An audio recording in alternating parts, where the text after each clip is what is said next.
Hi there, I'm Michael Bovee with Consumer Recovery Network. Thanks for tuning in to DebtBytes, our YouTube channel.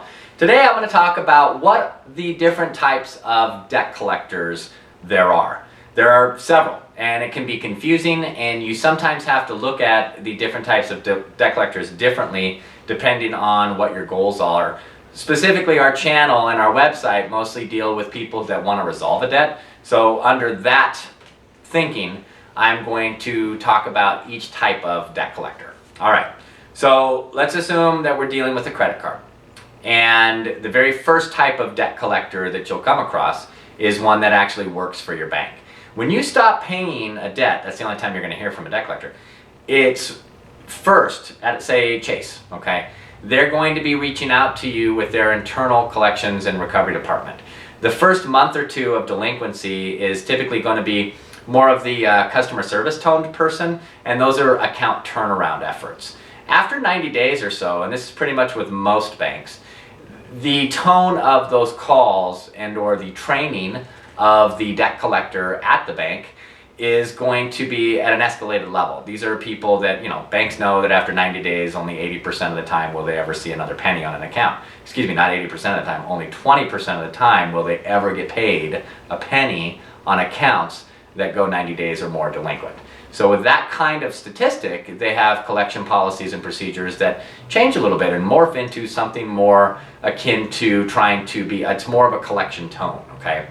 So the first couple of months, kind, gentle kind of collection efforts, and then post 90 days, the kind of account resolution the debt collectors inside of a bank are looking to accomplish is going to be a little bit different than the account turnaround efforts that they started off with. Still the same place, still the same kind of collection efforts, but different employees usually. And those efforts are a little bit more geared towards, okay, looks like this person's in a real hardship. What are some of our options now to resolve the debt? And that's when you'll start hearing more about settlements. Not great settlements until you're a little bit later down the collection life cycle, only a few months, and the settlement percentages can go from, hey, we do 50%, 60%, suddenly down to the 40s and even lower percent. Now, bank debt collectors are going to behave even another level of different after your account's charged off, but if they retain the account. Who does that? Lots of banks. Capital One is a good example. So you've gone 6 months without paying, and you hit charge off, which is something we have other videos and some pages on our website that we explain much more thoroughly. But it's a timeline that your bank has to follow, and they can't wait longer than 70 billings or 180 days of non-payment to follow it. And they use that charge off as a reason to do certain things to your account. But what if they charge it off and don't send it off to a debt collector, sell it, or place it with an attorney, which are some other types of collectors I'm going to talk about in a moment. What if they retain it? Like Capital One might keep your account after charge-off inside of their internal recovery department for a couple of months. Great time to resolve a debt, perfect time to resolve a debt depending on the creditor. Bank of America does that sometimes. They'll retain an account internal of FIA Card Services, which is part of Bank of America. Great time to resolve a debt. These collectors, however, are a little bit more trained in skip tracing, which is kind of a term for how they determine what collectability status you are, right? If you have a mortgage and 2 car payments and you're keeping those plates in the air, just not paying your credit card debt, they see you as a little bit more collectible than, say, somebody who has 9 credit cards they're not paying, no mortgage, no car payment, right? So these after charge-off internal recovery people at your bank that are operating as a debt collector are usually going to be a little bit more sophisticated or use more sophisticated, they have a tendency to use more sophisticated collection technology to try and collect from you, okay? These are also time frames where you're going to get some bang out deals directly from your bank, post charge-off in their own collection department. Now, after this type of collection or debt collector, and even before, you could be dealing with outside third-party collection agencies, which is the most frequent type of debt collector you'll run into in the United States, is a contingency debt collector. What they do is they try and collect from you and only get paid if they're successful. In other words, if they get you to pay something, they can keep 15 or get paid by the creditor, their boss, that sent them the account, up to 15, 18% of whatever they get you to pay, they get paid. So their motivations and their goals are a little bit different than kind of a lessen the loss kind of focus that a bank has.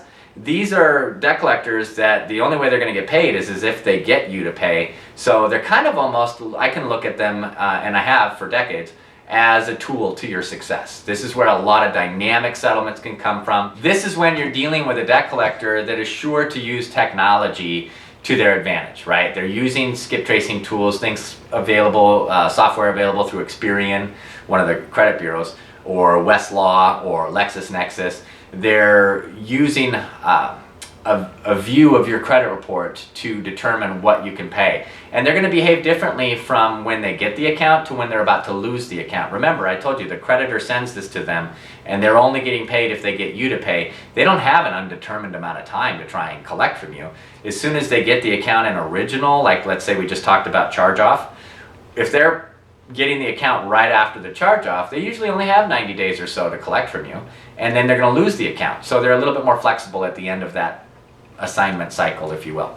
Now, these kind of collectors are used by different banks even before charge-off. So don't assume that you're not going to be dealing with contingency debt collectors if you're only 3 months late, because Citibank uses contingency debt collectors right after 90 days. Amex uses contingency debt collectors. Chase just recently, in the last year or two, started using contingency. Lots of banks will use debt collectors, contingency types, without even having charged off the debt yet. So you could be dealing with them at a very early stage. And sometimes it's a great time to get the settlement. It's not going to get any better, say, on a city, at least today at the time I'm posting this video in November of 2016. You're not going to get a better deal out of a Citibank, closer to charge-off if they've already got it with a collection agency and offering you 35% at 4 months late. You don't have to wait. If you like the deal and you can pay it, you can take it. It's not going to get better, per se. Whereas in other cases, you're going to wait until after charge-off and you could get 10, 15, 20% better a deal than you could by dealing with a debt collector early on. If you have questions, by the way, in the comments below, we answer all of our reader comments. And sometimes I ask you questions when you post one of your own to try and determine a little bit more about what you're dealing with, how many debts you have, who the debt collector is, who the original creditor is, and how late you are, so that I can better help you determine whether or not that's the best use of your available dollars to settle this one, or should you be settling that one next and letting the one that you're thinking about, because maybe it's a good offer and it's pre-charge off. So we can talk about that in the comments, or you can call me. I do offer free consultations. Call the toll-free number on the screen and connect to me at extension 2. Next is a debt buyer. Debt buyers they're investors. You have to look at them like these are people or agencies. There's even a few that are publicly traded, large ones, that are risking perfectly good money to invest in bad debt. In other words, there's a profit, believe me, in buying up unpaid debt, risking your own money to turn a profit. The prices they pay are irrelevant, okay? People like to sometimes get caught up on, well, I'm only going to pay this debt buyer what he bought my debt for. Well, that's not actually the case.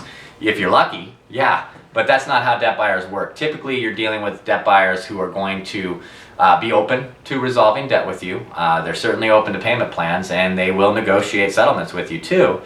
But you're usually dealing with a debt buyer later on, after your debt's been unpaid, again, for usually at least 6 months, if not 12 months in most cases. Some of the peer-to-peer lenders, some of the line of credit or social network type of SoFi, Lending Club, Prosper, Upstart, some of these types of lenders that use a different kind of charge-off cycle because they're fixed loans, not revolving accounts.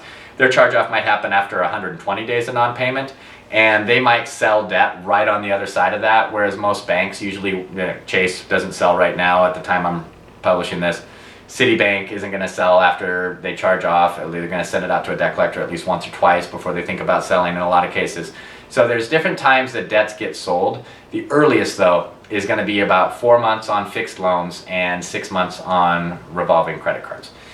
When you're dealing with a debt buyer, their motivation is to turn a profit, and their settlement percentages are going to vary. But if you can deal directly with the debt buyer and not outside debt collectors working for the debt buyer, my experience is that you're going to come to a better outcome. So let's pick on two of the larger debt buyers in the country, Portfolio Recovery Associates, or PRA, and then there's Encore Capital, which is Midland Funding or Midland Credit Management. These guys, if you deal with them, you can get pretty good terms. You can get settlement percentages that are pretty good savings, and time to pay in a lot of cases that is flexible with your available budget, okay?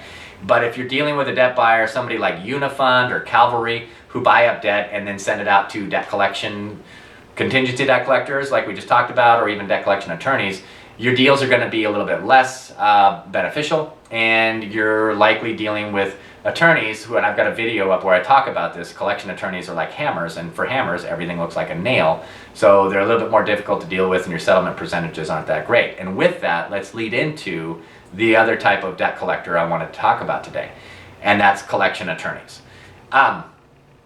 If you can avoid dealing with a collection attorney, you should. That goes without saying because of the things I just mentioned. It's usually, you can settle with them, but it's going to cost more.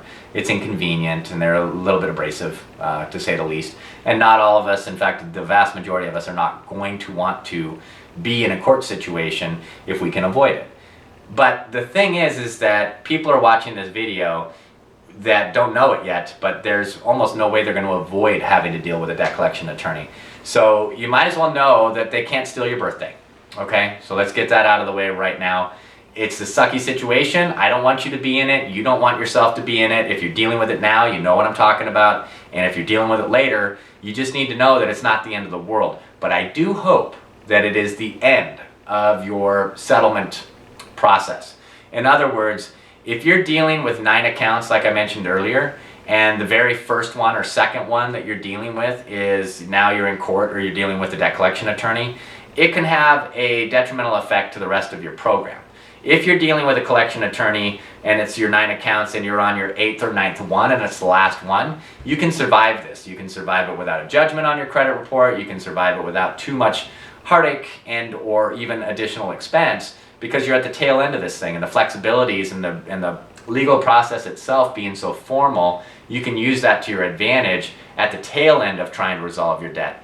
But it's terrible to have to do at the beginning because it can have a domino effect on, hey, it's my 2nd account. Next thing you know, my 3rd account's dealing with a debt collection attorney, 3rd, 4th, 5th. So it's not the end of the world. But I wanted to put this video up because I'm probably going to point to it in a lot of different places throughout my interaction with people on our website and elsewhere on our YouTube channel, because I want you to have an understanding of the types of debt collectors that you're going to run into and when. And know that if your goal is to resolve the debt, and I started the video off with this premise, that's what our channel and our website is about. If you want to resolve debt, there are things that you might hear about or read about online about, oh, let me send this debt validation request, or I'm just refusing to deal with a debt collector. I only want to deal with my creditor. Well, you know what? If wishes were fishes, okay? You don't get to decide who your debt collector or debt buyer is. Believe me, if you could, I could have some real good suggestions for you. But once your bank sells a debt, they sold the legal rights. You're dealing with the debt buyer. If you want to resolve it, that's where you're going to do it. If your creditor sends your account out to a third-party contingency debt collector, that actually is the best place, often enough, to settle and get the best savings. It's no big deal. You document it. You're going to have your ass covered on the backside because you're not going to pay anybody without everything in writing anyway, and you're going to have proof that you paid it from your bank account. So it's not a big deal. Settling with a contingency debt collector is not only normal, it's something that you actually will want in a lot of cases anyway. So I wanted to be able to point to this, and if you have, like I said, any questions, any concerns, any reality of your situation that you want to share with me in the comments below and get some pointed expert feedback, by all means, I'll see you on the next video.